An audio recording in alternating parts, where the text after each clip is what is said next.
What's going on, guys? Flickify here, and welcome to episode 3 of the survival career mode. And of course, we do have 5 more fixtures to play in this episode, and to be completely honest, I'm pretty happy with our fixtures. We're going to start with a match at home against Hull City. One thing I have noticed is that home matches do make a big difference in simulating. Then we go away at Stoke City, and then we've got another home match against Aston Villa.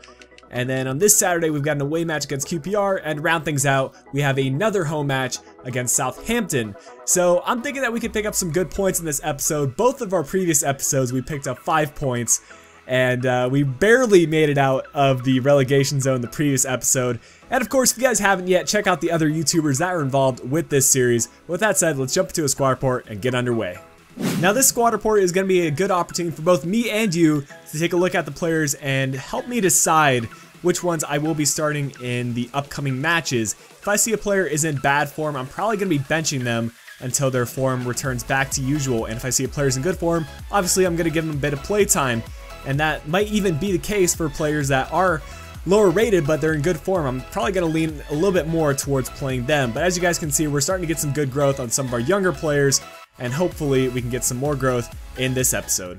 Our first match today will be against Hull City, and I'm really hoping we do pick up a good result. They've lost 2 out of their last 3 games, and this one is at home, so I'm fully expecting us to pick up a win against Guardy FIFA's Hull City. He has been doing pretty well, and he's probably been my closest competition. I mean, points-wise, we seem to be roughly in the same spot, but we're still scoreless in the second half, and Werner coming on for Januzaj. Hopefully that can make an impact. Hull City, one of their players, is going to be out with a red card. Hopefully that can spur us. Danny Ings picks up a goal. Yelovich ties things up. Can we get one more? That would be a crazy turn of things. Yelovich really saving Hull City there. Despite being down with 10 men, they pull out a draw, and that's not good for us. Alright, jumping into this match against Stoke City, we're still scoreless in the second half. Not much going on, but Angel Correa picks up a goal for us, and hopefully that can lead us to victory. 3 points would be huge for us here. A lot of substitutions being made, but the match does end at a 1-1 draw. I was about to say a win, but Stoke City get a 90th minute equalizer. Oh, I can't believe our luck. Our next match will be against Aston Villa, and they have been in pretty good form, winning 2 out of their last 3 games, and of course they do have Christian Benteke still up front. So they're going to be a tough competition for us, but they do pick up an early yellow card. Maybe that can lead to a red card. It's happened quite a bit in some of our saves, but we pick up one of our own, and cleverly, the lone E player does get a first goal for Aston Villa. Can we tie things up and pull out another point? 3 points out of 3 matches. That wouldn't be too bad, but we're going to have to do it late. And we're in the 90th minute now, and we do lose this one to Aston Villa. It's going to give us 2 games to go. We're only on 2 points. We do have another away match against QPR, but this time they've picked up 2 losses and a draw. Maybe that can lead to a good result for us. We do have 2 draws and a loss, so our form is not too much better. But I'm really hoping that we can get a goal here. Charlie Austin does miss a penalty. We luck out right there. That would have been detrimental to our chances, but Junior Hoylett picking up a goal. Januzaj striking right back. It's 1-1 going into the second half. Can we get a win in this one? That would be huge for us. 3 points would put us on 5 points, which is on par with what we've done in previous episodes. But things are not looking good as we jump to the 90th minute. Another draw, 3 points in 4 matches. This match against Southampton, guys, is going to be basically do or die for us. If we don't pick up a win, I really question our ability to get out of this stage of the survival career mode, and Danny Ings has picked up a red. I really think that's shot out any chances we've had at getting a win in this match. And Tadic makes it 2-0, guys. Things are not looking good for us. It's going to be 3 points in 5 matches if the result does hold as is. And unless another player has stuffed up more than I have, I think we might just be in trouble. Well, guys, that's going to bring an end to our fixtures. 3 points out of 5 matches is really not what I was looking for. But we'll jump ahead to the Skype call and we'll see how everyone else did. What's going on, guys, and welcome to the Skype call portion of the survival career mode episode 3. As we always do, we're going to go through everyone real quick so they can say hello. Tim, you want to say hi? Hello. We also got Sam. What up? Rich. Hey, everyone. Jack. Hi there. And Bay minus. Hello. Governor. Yeah, oh, sorry to cut you off there, but we're going to move on into our predictions for where we think everyone finished, and then, of course, we're going to reveal where everyone finished from top to bottom to add to the suspense. And just one quick thing to add before we get into the predictions, we've actually lost a member of the survival career mode. Tyler, or T-Ray, is getting his education. Basically, he's moving over to his dorm, so he's not going to have time to record over the next few days. So he decided to just drop out of the series, which I think is best for all parties. But we're still going to be eliminating someone besides Tyler in this episode, so let's get into the predictions. Okay, to start things off, we're going to each predict who we think did the best in this round of the survival career mode, as well as who did the worst. So Tim, do you want to start us off? Who do you think finished best? Who finished worse?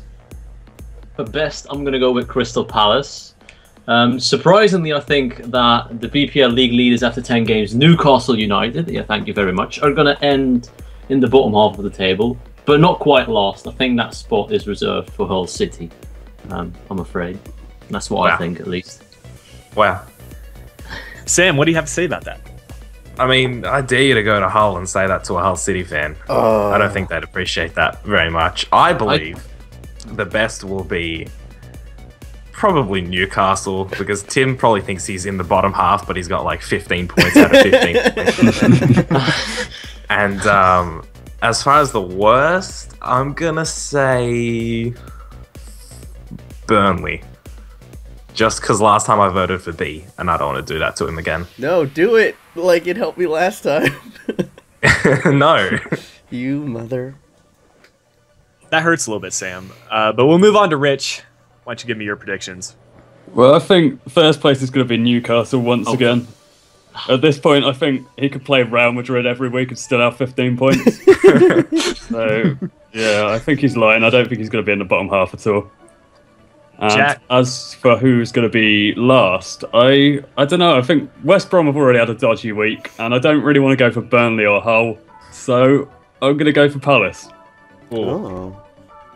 Interesting choices there. Jack, what do you have to say? I've got to go with the majority. I'm going to say that Newcastle did the best. They got the best squad, probably. So I'm guessing they're going to pick up the most amount of points. Probably going to say the worst is Burnley, just for the reverse reason of that, because I don't really think they've got the best squad. Don't know how the fixtures went, though, so it might be a little bit different. It might be me that gets eliminated. I had some pretty terrible fixtures. B, why don't you finish us off? Give me your predictions. I was about to say Crystal Palace #1, but now that's obviously not the case. Yeah, Tim #1, because it doesn't seem any of us are all that confident, and then I'm putting West Brom to be eliminated. Oh, wow. Yeah. In the first place spot, we got a new leader this week, and that's going to be Jack with Crystal Palace, 9 points. I called it. Wow. I called it. Nice. I've surprised myself with that. You I felt thought someone would get higher, to be honest. In second place, creeping up the table, we've got Guardy FIFA with 6 points. Oh my Oh god. my. Hull City boys. I'm scared There's now. some Second. low points in this, then. We're second. Sam, what was your goal differential? -1. Oh, well, I know who's next then. What? No. Please. As you no. say that, he is in the next spot. Cheers, lads. Oh my god. Negative No, 2 don't- goal differential. Don't. Boys. No, Newcastle are in the bottom 2.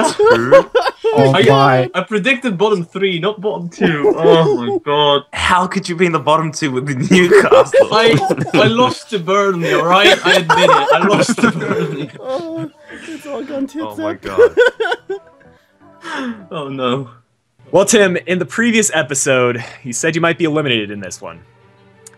And to be honest, you didn't have the best number of results. You only got 5 points. Yeah, I know. So I'm sorry to say Oh no.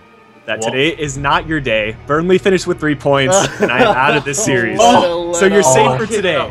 but consider yourself lucky. Jason, you have been eliminated. You are the weakest link. Goodbye. Do you have any that's- final words before you leave us until you come back next week to host this? Well, the tides have really turned for me to be the weakest link, but to be completely honest, I'm okay with this result. I finished in 5th place because Tyler was eliminated and Rich was eliminated in the previous episode. For Burnley, I think 5th place is pretty decent. I'm pretty happy with how the series went, and I'll be looking forward to the next few episodes. We are going to be hitting the transfer window next episode, so I wish I could have gotten into that. Are But- we? yeah, the final game, at least for me, would have been in the transfer window. Does anybody still have transfer funds?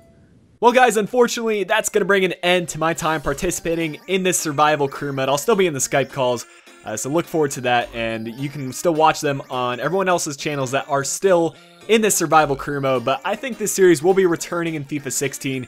You guys really seem to enjoy these videos and really showed a lot of support for this series, so I really appreciate that. But I will see you guys in the next video, whatever that may be. Until then, this has been Flickify. I'll be talking to y'all again soon.